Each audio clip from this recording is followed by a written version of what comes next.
Well, we are less than a week away until the upcoming special session in Austin for lawmakers. And ahead of that, some state lawmakers turned up the pressure on a hotly debated water project that could pull billions of gallons out of East Texas. State Representative Cody Harris called yesterday's meeting, which lasted nearly 10 hours, to hear directly from the Groundwater Conservation District and the public. CBS 19's Robert De La Garza was inside the hearing and has the latest developments.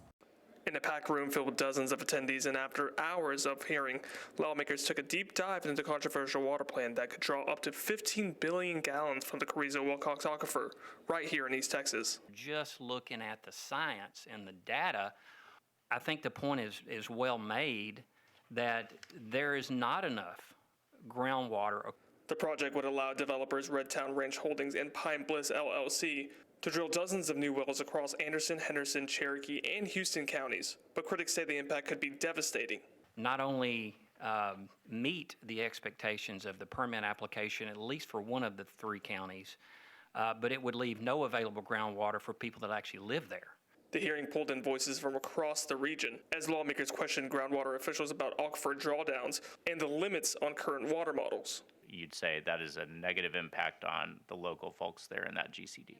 Just from your perspective, looking at it objectively. I'm sure there are folks that are unhappy about it, yes. Experts also warned about subsidence, the risk of groundwater sinking from overpumping, and stressed that the models used to predict long-term impacts may be outdated or incomplete. The thought of further subsidence in these particular counties could be catastrophic for the individuals that live up and down this particular river basin, as well as potentially the Neches. So, guest speakers included a retired engineer with decades of experience and someone from a local drilling company in Cherokee County.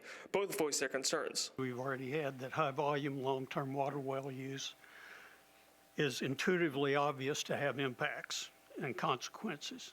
Scientists and engineers are doing, they're manipulating data, and they're trying to show you data to make you believe there's more water in the Carrizo-Wilcox aquifer than what there really is. As lawmakers weighed the balance between development and conservation, one thing became clear: this isn't just a local issue. Very telling at this point that we need to pursue, and the fights that are going to come from it are worth the battle. This is increasingly going to be an issue, and I just think that while we may be today talking about a specific one, this is something that we're going to see more and more of across the state. Lawmakers say this hearing was just the start. Now they're calling for deeper review, tighter regulations, and more tools to protect local groundwater as they approach the special session that begins next week. In Austin, Robert De La Garza, CBS 19.